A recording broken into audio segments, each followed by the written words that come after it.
আজকে যদি একজন গেজেটেড অফিসারকে এইভাবে গ্রেপ্তার করা হয় তাহলে সাধারণ মানুষের নিরাপত্তা কোথায়? তো দিন দুপুরে স্কুল চলাকালীন অবস্থায়, পরীক্ষা চলাকালীন অবস্থায় একজন প্রিন্সিপালকে এভাবে অ্যারেস্ট করা যায় না। রাজনৈতিক মহলে কিন্তু এবার একটা আওয়াজ, যেটা হচ্ছে বহিরাগত এবং স্থানীয়। এই জায়গায় দেখা যাচ্ছে যে শিলচরের দুই বাসিন্দা কংগ্রেসের টিকিটের দৌড়ঝাঁপে। দেখুন, আমরা দল করি, দল যে সিদ্ধান্ত নেবে, সেই হাইকমান্ড যে সিদ্ধান্ত নেবে সেটা মানতে বাধ্য। মানুষের এটাও বিশ্বাস যে মানুষের পাশে আমি থাকবো, তাই এখানে দল বড় কথা নয়।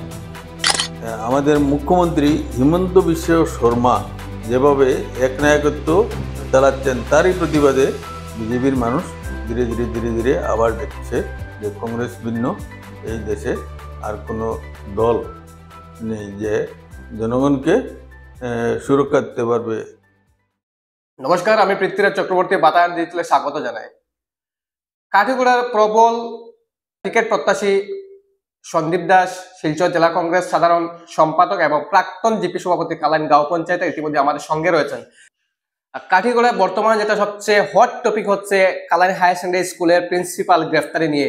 তো আমরা জানার প্রচেষ্টা করব সন্দীপ দাস মহাশয়ের থেকে যে কালাইন স্কুলের যে অধ্যক্ষ সিরাজুল আম্বিয়ার গ্রেফতারি, এ নিয়ে আপনার মন্তব্য কি?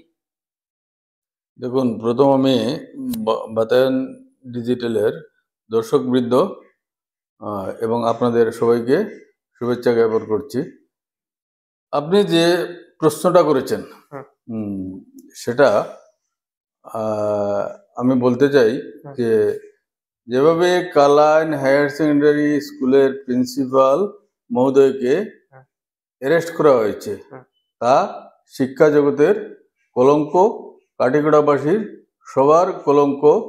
এই যেভাবে আমাদের ঊর্ধ্বতন সরকারের ঊর্ধ্বতন কর্তৃপক্ষের হস্তক্ষেপে অন্যায়ভাবে বা নিয়ম বহির্ভূতভাবে যেভাবে অ্যারেস্ট করা হয়েছে, তার তীব্র বিরোধিতা করেছি এবং করব আমরা।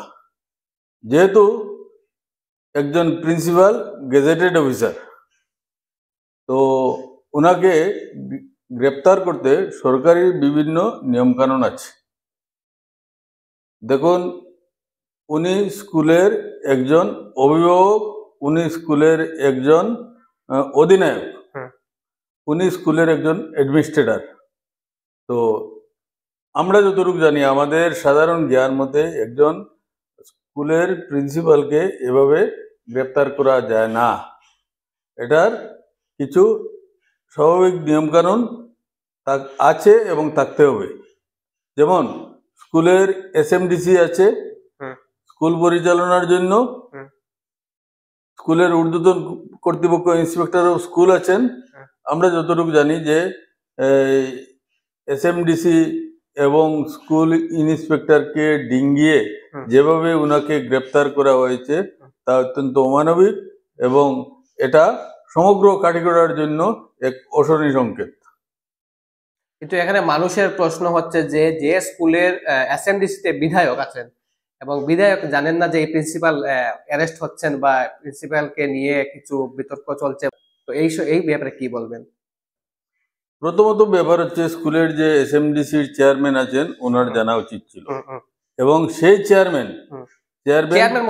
চেয়ারম্যান পদাধিকার বলে আমাদের এমএলএ খলিলুদ্দিন মজুমদার মহাশয়। তো যদিও থানায় এফআইআর হয়েছে, কিন্তু খলিলুদ্দিন মজুমদারকে বা এসএমডিসি চেয়ারম্যানকে অবগত করা আমার মনে হয় যে আইনি একটা প্রক্রিয়ার মধ্যে পড়ে।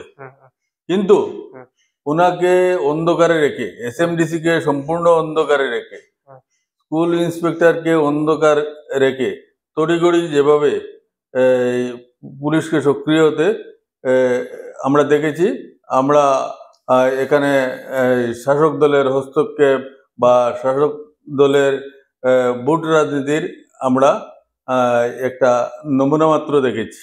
আজকে যদি একজন গেজেটেড অফিসারকে এইভাবে এই, গ্রেপ্তার করা হয়, তাহলে সাধারণ মানুষের নিরাপত্তা কোথায়?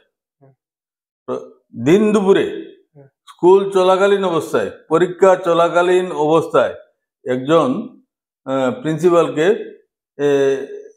এভাবে অ্যারেস্ট করা যায় না। যেহেতু আমরা গণতান্ত্রিক দেশে আছি, প্রক্রিয়া আছে, এডুকেশন ডিপার্টমেন্টের কিছু নিয়ম কানুন আছে। স্কুলের এসএমডিসি কে বা কারা, এসএমডিসির কাজ কি, যদি কোনো স্কুলে যদি কোনো ঝামেলা হয়, যদি কোনো স্কুলে যদি অনিয়ম হয়, তাহলে প্রথম অবস্থায় এসএমডিসিকে অবগত করানো এবং এসএমডিসি তাতে হস্তক্ষেপ করা উচিত। আমি সচেতন মানুষ হিসাবে মনে করি এটা। বিগত দিনে আমরা দেখেছি যে আপনি সংবাদ মাধ্যমে স্টেটমেন্ট দিচ্ছেন যে বিধায়ক কমলাক্ষ কাঠিগড়া জনসমাজে মানে একটা থ্রেড হিসাবে বর্তমানে আছে, এবং একটি আরেকটি স্টেটমেন্ট রয়েছে, একটি বিস্ফোরক মন্তব্য যে কমলাক্ষ দেপুরকাছ নাকি 10% কমিশন নেয়, এটা আপনি বলেছিলেন, ঠিক আছে? তো এই যে সিরাজুল আম্বিয়া গ্রেপ্তারের নেপথ্যে কি বিধায়ক কমলাক্ষ দেপুরকাছের হাত রয়েছে, এটা আপনি কি বলবেন? হ্যাঁ, নিশ্চয়ই হাত রয়েছে। আমি যে আমাদের যে শিক্ষিকার বাড়িতে আমি গিয়েছিলাম ওনাকে দেখতে, এবং আমি গিয়ে দেখেছি যে ওখানে কিছু আমাদের গ্রামের কিছু লোক বসে আছেন একটা সামাজিক সমাধানের জন্য। উনি ওদেরকে আশ্বস্ত করতে চেয়েছেন যে আমিও এটা শেষ করতে চাই, কিন্তু আমাকে ওনার সাথে কথা বলতে হবে, উনি থাকতে হবে, না হলে পারবো না। যখন বলছেন কে ভিকটিমের যিনি স্বামী বলছেন, তখন আমি বললাম উনি কে? উনি বললেন ওই যে কালকে এসেছিলেন আমার বিধায়ক কমলাক্ষ দে মহাশয়। তারপর আর কিছু বাকি থাকে ওনার ইনভলভমেন্ট সম্বন্ধে? ওনাকে ছাড়া উনি শেষ করবেন না। ওনার বাড়িতে অনেক এলাকার শিক্ষিত মানুষ, গণ্যমান্য মানুষকে বসিয়ে উনি বলছেন, উনি ওনাকে ফোন করছেন, তারপর উনি বলছেন যে না, ওনার উপস্থিতি প্রয়োজন, উনি ছাড়া এটা শেষ হবে না, যেহেতু উনি আমাকে সাহায্য করেছেন।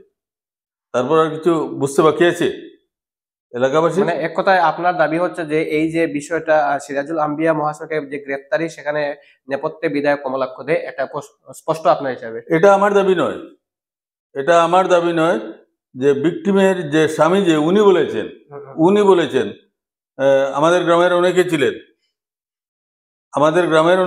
আমাদের এলাকার অনেক মানুষ ছিলেন, আমাদের জিপি প্রেসিডেন্ট ছিলেন যখন উনি এই কথা বলেছেন। তাহলে আর ওটা আমার দাবি রইল নাকি? ওটা তো উনার কথা, যে ভিকটিমের স্বামী যিনি এজাহার দিয়েছেন ওনার কথা হচ্ছে এটা। বুঝতে পারলাম আমরা। আর যেটা কথা হচ্ছে, এটা স্কুল নিয়ে, আর যেটা যেহেতু আমরা হট টপিক বলেছি বর্তমান কাঠিগড়া, ঠিক আছে, একটা অভিযোগ রয়েছে সন্দীপ দাসের নামে, যে আপনার নামে, যে নাকি কালার হায়ার সেকেন্ডারি স্কুলে পরীক্ষা বন্ধ করার পিছনে নাকি আপনি, ঠিক আছে, এবং আপনার নেতৃত্বেই থানায় ছাত্ররা ঘেরাও করেছে। যদি লোকে যদি আমাকে কৃতিত্ব দিতে যায়, তাহলে আমার নিতে অসুবিধা নেই। আচ্ছা, কৃতিত্ব নিতে অসুবিধা নেই। একটা ভালো কাজের জন্য যদি ছাত্ররা যদি আত্মবলিদান দেয়, তাহলে এটা খুশির বিষয়। যারা বলছে তাদের সিকিউরিটির জন্যই ওই ছাত্ররা গিয়েছিল। আজকে শুধু কালাইন হায়ার সেকেন্ডারি স্কুলের প্রিন্সিপাল অ্যারেস্ট হয়েছেন, এটা বড় কথা নয়। কালকে যদি আপনাকে তুলে নিয়ে যায় পুলিশ, উইদাউট নোটিশে যদি আপনাকে তুলে নিয়ে যায়, এই ব্যবস্থার আগামী দিনে এটা হবে। মানে উইদাউট নোটিশ, আমরা সংযুক্ত অবৈধ, আপনি কি অবৈধ? আমি বলছি যে শিক্ষা জগতের যে নিয়ম কানুন আছে, সেই নিয়ম অনুযায়ী ওনাকে গ্রেপ্তার করা হয়নি। নিয়ম অনুযায়ী করা হয়নি, তার মানে এটা অবৈধভাবে গ্রেপ্তার করা হয়েছে। তা আপনি বুঝে নেন, নিয়ম অনুযায়ী ওনাকে গ্রেপ্তার করা হয় না।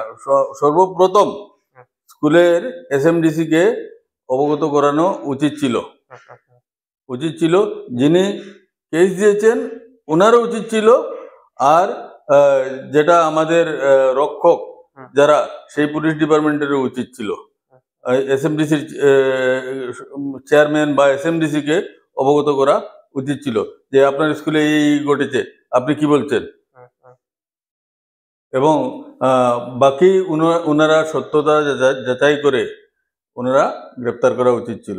আজকে শুধু আমি ওনাকে গ্রেপ্তার করা হয়েছে সেটা বড় কথা নয়, আমাদের এলাকার একজন গেজেটেড অফিসার যিনি প্রিন্সিপাল, তাকে এইভাবে চোর বা ডাকাতের মতো যেভাবে গ্রেপ্তার করা হয়েছে, উনি কোথায় বেঁকে যেতেন? ওনার তো চাকরি এখনো আছে, চাকরিতে থাকতেন উনি।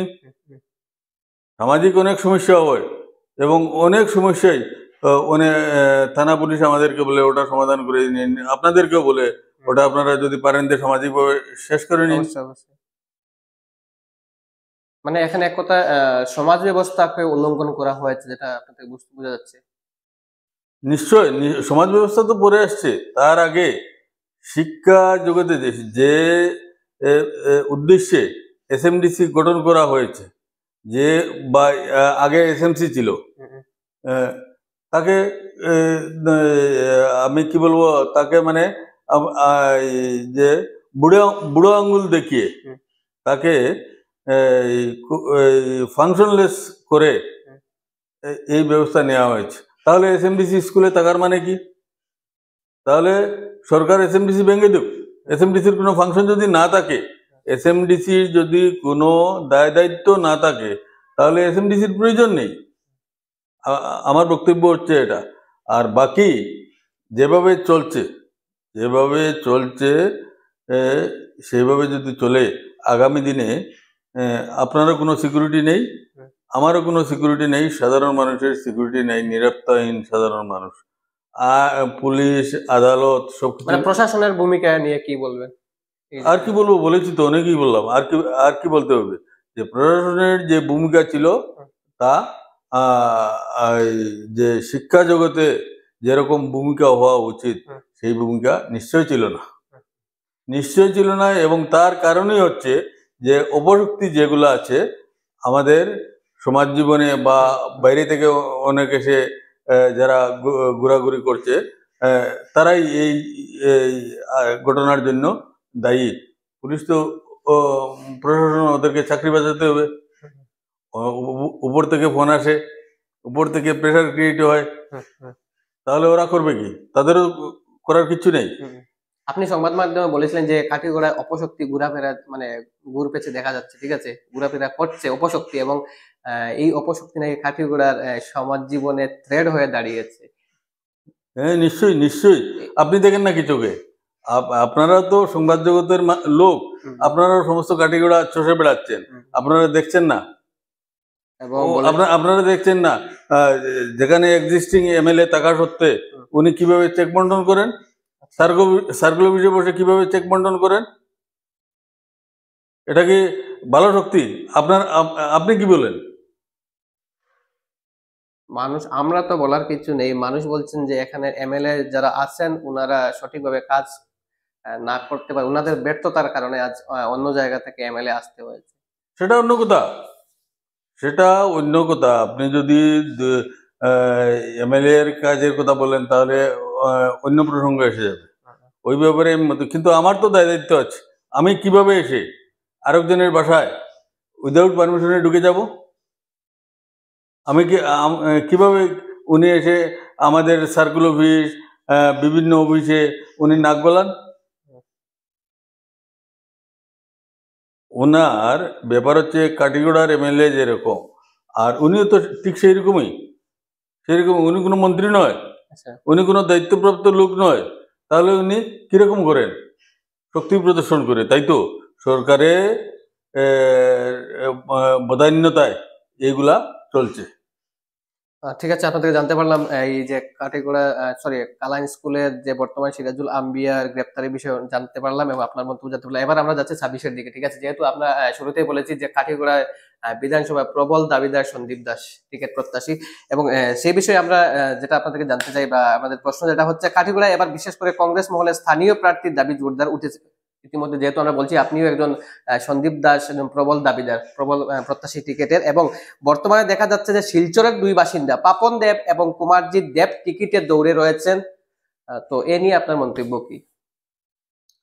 দেখুন এখানে কিন্তু কাঠিগড়ায় কিন্তু একটা যেটা আওয়াজ চলছে, যেটা যে বহিরাগত এবং স্থানীয়, ঠিক আছে, যেটা এই সব রাজনৈতিক মহলে কিন্তু এবার একটা আওয়াজ যেটা হচ্ছে বহিরাগত এবং স্থানীয়।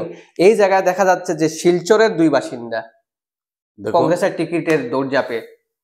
দেখুন আমরা দল করি, হুম দল যে যে সিদ্ধান্ত নেবে, হুম। সেই হাইকমান্ড যে সিদ্ধান্ত নেবে সে সেটা মানতে বাধ্য। এবং দলের সৈনিক হিসাবে আমরা যেভাবে কাজ করি সেভাবে কাজ করব, যাকেই টিকিট দেওয়া হোক, আমিও দাবিদার। কিন্তু ব্যাপার হচ্ছে কংগ্রেস এখন আর আগের মতো নয়। আচ্ছা, কংগ্রেস সাধারণ জনগণের মতামত উপেক্ষা করে কোনো সিদ্ধান্ত নেবে না, এটা আমার বিশ্বাস। এবং কংগ্রেস যেভাবে তৈরি হচ্ছে, আগামী দিন আমরা আসামে সরকার করছি, সেই হিসাবে আশা, এই বিশ্বাস এবং আশা আছে যে কংগ্রেস এমন কাউকে ক্যান্ডিডেট করবে না যা জনগণের অপছন্দের লোক এবং জনগণের স্বার্থ বিঘ্নিত হয়, এই সিদ্ধান্ত মানে কংগ্রেস নেবে না, এটা আমার দৃঢ় এক বিশ্বাস। কথা কাঠিগড়াবাসীর যে স্থানীয় প্রার্থী যে দাবি, এই দাবি কতটুকু বহাল থাকবে? দেখা যাচ্ছে এখানে শিলচরের বাসিন্দা কিন্তু ইতিমধ্যে দেখা যাচ্ছে মাঠে ঘোরাফেরা করছেন টিকিট প্রত্যাশী হিসাবে। আমার বিশ্বাস, দেখুন কাঠিগড়ার পাহাড় প্রমাণ সমস্যা আছে। বিগত 80 বছরে অনেক সমস্যা আছে যেগুলা সমাধান হতে পারত, কিন্তু সেই সমস্যাগুলো সমাধান হয়নি। কারণ হচ্ছে এখানে জল, জমি, মাটি, মানুষের যে অনুভূতি, আবেগ এবং প্রয়োজন, যেটা সেই প্রয়োজন বিগত দিনে যারাই বিধায়ক হয়েছেন, যে দলেরই বিধায়ক হয়েছেন, ওনারা সেটা অনুধাবন করতে পারেননি। তার জন্যই আমাদের কাঠিগড়ার যে জনগণের যে আওয়াজ, যেটা সেই আওয়াজটা দিসপুর গিয়ে পৌঁছেনি বলে আমার বিশ্বাস। তাই জনগণ গণতন্ত্র এবং একটা রাজনৈতিক দলের প্রথম যে প্রথম জনমত, যেটা সেই জনমতটাই এই একটা দলের কাছে গুরুত্বপূর্ণ ব্যাপার। সেই অনুযায়ী আশা রাখি দল আমাকে আগামী দিনে টিকিট দেবে। আমি নিশ্চিত কাঠিগড়ার মানুষ আমার পাশে থাকবেন। মানে এক কথা এই যে স্থানীয় প্রার্থীর দাবি তো বহাল থাকবে, আপনার কথা এটা বোঝা যাচ্ছে যে নিশ্চয়, জনগণ ছাড়া তো কোনো দল নয়। সেটাই আপনি যেটা বলছেন, হ্যাঁ, সেটাই মানে এই যে স্থানীয় প্রার্থীর দাবি বহাল থাকবে। আর কংগ্রেস যেটা আছে, কংগ্রেস জনগণের জন্যই কংগ্রেস। আচ্ছা, আর মানুষ যারা আছে, কাঠিগড়ার মানুষ যারা বিগত দিনে হয়তোবা অনেকবার অপ্রত্যাশিত রেজাল্ট হয়েছে, কিন্তু বেশিরভাগই ঘুরে ফিরে কংগ্রেস এসেছে। আর সেই হিসাবে দলও কংগ্রেসের জনগণের পাশে থাকবে বলে আমার বিশ্বাস। একটুখানি আগে আপনি বলেছেন যে এবার আসামে কংগ্রেস সরকার গঠন করবে, ঠিক আছে। যেহেতু গৌরব গগৈ, যিনি আপনাদের এপিসির প্রেসিডেন্ট, উনি বলছেন যে জুজ এখন হবো, ঠিক আছে। তো এই জায়গায় আপনারা আশাবাদী যে এইবার কংগ্রেস সরকার গড়বে, কিন্তু এই জায়গায় দেখা যাচ্ছে যে বিহারের কথা উল্লেখযোগ্য বিষয়। দেখা যাচ্ছে প্রবল প্রত্যাশার পর কিন্তু বিহারে সেই একটু ব্যতিক্রম হয়ে গেছে। হ্যাঁ, যে প্রত্যাশা ছিল বিহারে, সেই প্রত্যাশা অনুযায়ী ফল হয়নি নিশ্চয়ই। কিন্তু সেখানে আমাদের দল 212টা সিটের মধ্যে বোধহয় 220টা সিটের মধ্যে বোধহয় মাত্র 61টা সিটে প্রতিদ্বন্দ্বিতা করছে। তার চেয়ে বড় ব্যাপার হচ্ছে কি, তার চেয়ে বড় ব্যাপারটা হচ্ছে বিহার কি হয়েছে না হয়েছে সমগ্র দেশ দেখেছে। বিহারে সংবিধান উল্লঙ্ঘন বা নির্বাচন কমিশন কি করেনি, ভোটের সময় ভোট চলে, যেখানে ভোটের নির্ঘণ্ট বেজেছিল, সেই সময় পার হওয়ার পরও 10,000 করে চেক এসেছে মানুষের ঘরে ঘরে। তারপর যেখানে লক্ষ ভোট, হুম। 63 লক্ষ ভোট ভোটার লিস্ট থেকে বাদ দেওয়া হয়েছে এসআইআর করে। বৈধ ভোটাররা ভোট সেন্টারে গিয়ে ভোটার আইডি দেখিয়ে বলছে ওদের ভোটার লিস্টের নাম নেই। আরো অনেক কিছু ঘটেছে সেই থেকে। আর বিহার তো আর আসাম নয়, সেই থেকে আমাদের কংগ্রেসিরা এখন আমরা সতর্ক আছি। বর্তমানে যে এসআর হচ্ছে, যেটা স্পেশাল রিভাইজন ভোটার লিস্টের, হ্যাঁ, এটা কতটুকু কি চলছে, হবে, মানে প্রভাব পড়বে মনে করেন? প্রভাব যেহেতু ইলেকশন সামনে এবং এসআর বর্তমানে চলছে। এসআর চলছে, নিশ্চয় আমাদের বিএলএ যারা আছেন তারা অত্যন্ত সতর্ক আছেন। তার মধ্যেও অনেক বিএলও গভর্নমেন্ট অফিসার যারা তারা তাদের সার্ভার ডাউন, কাজ করতে পারছেন না, এইসব নিয়ে সমস্যা হচ্ছে। প্লাস অনেক বিএলওকে এই কাজের মধ্যে ট্রান্সফার করা হয়েছে, এটা নিয়ে আমাদের অভিযোগ আছে। কিন্তু আমরা অপেক্ষা করছি ওনারা কি, সময় তো অনেক আছে এখনো, ওনারা কি করেন বা কি করছেন আমরা ওনাদেরকে নিরীক্ষণ করছি। আমাদের বিএলও যারা আছে তারা ডেইলি আমাদের মন্ডল, ব্লক কমিটি, ডিস্ট্রিক্ট কমিটিকে রিপোর্টিং করছে। সেই অনুযায়ী আমরা দল ব্যবস্থা নেবে। আশা রাখি বিহার যা করেছে তা অন্তত করতে পারবে না, এটা বলতে পারি। বিহার যা করেছে তা অন্ততপক্ষে আসামে হবে না, এটা আমরা দৃঢ়তার সঙ্গে বলতে পারি। আমাদের গৌরব গগৈজি বলেছেন যে বিহার আসাম নয়, আসাম বিহার নয়, উল্লেখ করেছেন। আপনারা দৃঢ় বিশ্বাসী এবার জয়ের আশঙ্কা? কোনো সংশয় নেই, কোনো সংশয় নেই। বিগত 5 বছরের কার্যকালে মানুষ শ্বাসরুদ্ধ হয়ে গেছে। রাজনৈতিকভাবে, সামাজিকভাবে, অর্থনৈতিকভাবে মানুষ ব্যতিব্যস্ত হয়েছে। আজকে নিশ্চয়ই আপনার জানা আছে আজকে ডলারের মূল্য 90 পার করেছে। তো একদিকে দ্রব্যমূল্য বাড়ছে, একদিকে মানুষের রোজগার সংকুচিত হচ্ছে। তাই মানুষ আর এখন আর আবেগে, ভাবাবেগে নয়, মানুষ কাজ চায়, মানুষ চায়, বাঁচতে চায়। তাই আমাদের ইয়ং এনার্জেটিক লিডার গৌরব গগৈর পাশে মানুষ ধীরে ধীরে ধীরে ধীরে আসছে, আমরা দেখছি। এবং খুদ আপনি দেখবেন যে অনেক বিজেপি থেকেও এসে জয়েন করছে, যারা বুঝেছে যে বিজেপি যে আশা দিয়েছিল, বিজেপি যে প্রত্যাশা দিয়েছিল, সেই আশা অনুযায়ী বিজেপি পাস করতে পারেনি। আর সবচেয়ে বড় ব্যাপার যেটা হচ্ছে, এখন এখানে যে আমাদের মুখ্যমন্ত্রী হিমন্ত বিশ্ব শর্মা যেভাবে একনায়কত্ব চালাচ্ছেন, তারই প্রতিবাদে বিজেপির মানুষ ধীরে ধীরে ধীরে ধীরে আবার দেখছে যে কংগ্রেস ভিন্ন এই দেশে আর কোনো দল নেই যে জনগণকে সুরক্ষা দিতে পারবে, জনগণের জীবন জীবিকা যেটা আছে সেটা সম্বন্ধে ধ্যান দিতে পারবে। এই বিশ্বাস মানুষের মধ্যে আজকের দিনে। তাই মানুষ এবার ঘুরিয়ে আবার কংগ্রেসকে আনবে, আমার বিশ্বাস। এবং যেহেতু আপনি কাঠিগোড়া থেকে প্রবল দাবিদার, ঠিক আছে, টিকিট প্রত্যাশী, তো আপনি যে টিকিট, মানে আপনার টিকিট পাওয়ার ক্ষেত্রে কতটুকু আশাবাদী, এবং যদি আপনি টিকিট পান তবে কাকে প্রতিদ্বন্দ্বী হিসেবে দেখছেন? দেখুন, সবচেয়ে বড় কথা হচ্ছে যে আমি 100% নিশ্চিত আমি টিকিট পাবো। তারপর যারই সঙ্গে প্রতিদ্বন্দ্বিতা হোক আমরা জয়ী হব নিশ্চিত। কারণ এখানে আমরা হাওয়া থেকে উড়ে আসিনি। আমরা এই মাটি, এই মানুষ, এইখানের জল জমি সব সম্বন্ধে আমাদের ধারণা আছে। আমাদের সাধারণ মানুষের কি প্রয়োজন নয়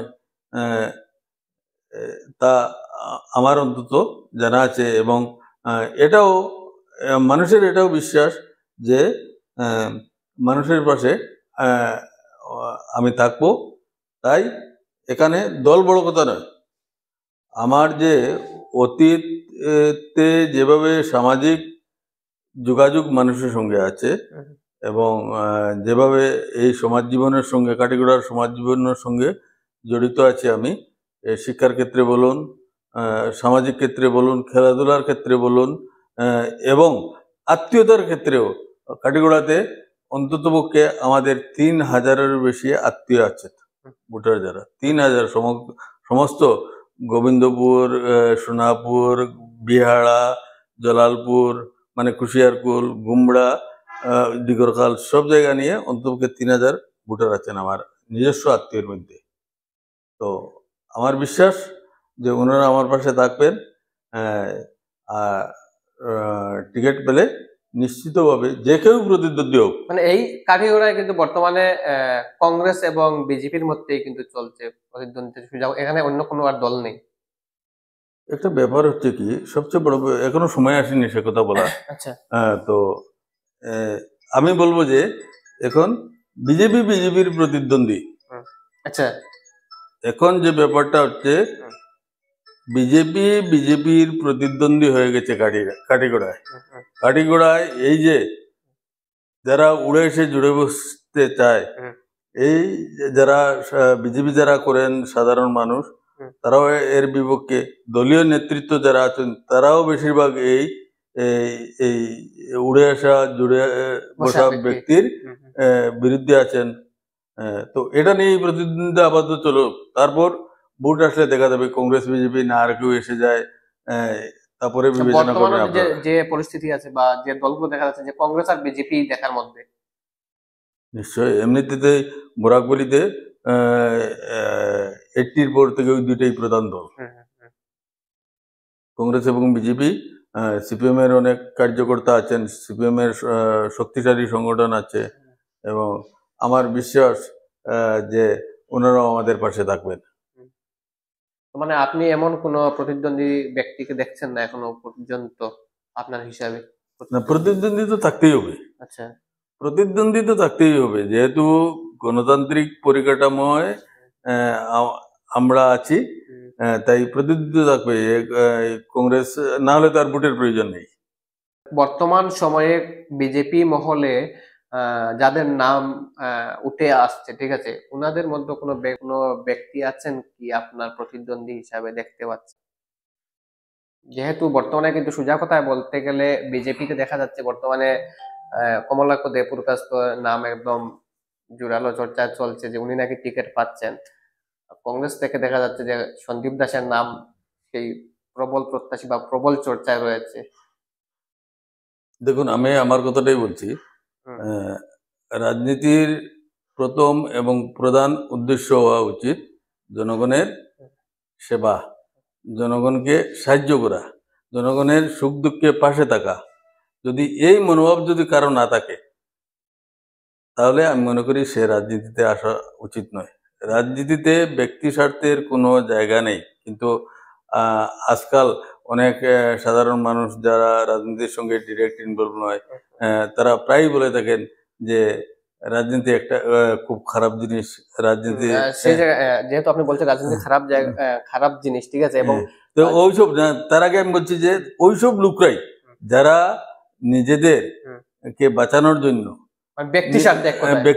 ব্যক্তি স্বার্থে যারা রাজনীতিতে এসেছেন, তাদের জন্যই সাধারণ জনগণ ওই কথাটা বলেন। আমরা মানুষ এক কথায় বলেন যে ভোটের সময় অনেক নেতা দেখা যায়, অনেক মন্ত্রী দেখা যায়, ঠিক আছে, মানুষকে কথা দিয়ে থাকেন যে আমি এই করব সেই করব, ঠিক আছে, জনসেবায় নিয়ত থাকবো, কিন্তু পরবর্তীকালে যখন এমএলএ হোক বা কোনো দায়িত্ব পাওয়ার ভোটে জেতার পর মানুষ বলেন যে উনাদেরকে আর দেখাই যায় না, কিন্তু ভোটের আগে সবাইকে দেখা যায় মানুষের পাশে। নিশ্চয়ই তাই। এই বিষয়টা আপনার ক্ষেত্রে কতটুকু প্রযোজ্য হবে? আমার ক্ষেত্রে একটুকু না, আমি 1000 জনের মধ্যে ব্যতিক্রম, 100 জনের মধ্যে নয়, 1000 জনের মধ্যে ব্যতিক্রম। আমি রাজনীতি করি আমার জন্য নয়, আমি রাজনীতি করি সমাজের জন্য, সমাজকে ঘুরিয়ে দেওয়ার জন্য। কারণ সমাজ আমাকে অনেক দিয়েছে, আমাকে, আমার পরিবারকে সমাজ অনেক দিয়েছে।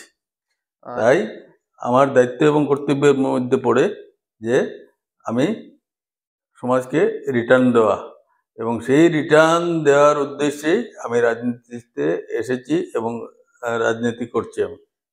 ঠিক আছে, আর সময় নেব না আপনাদেরকে।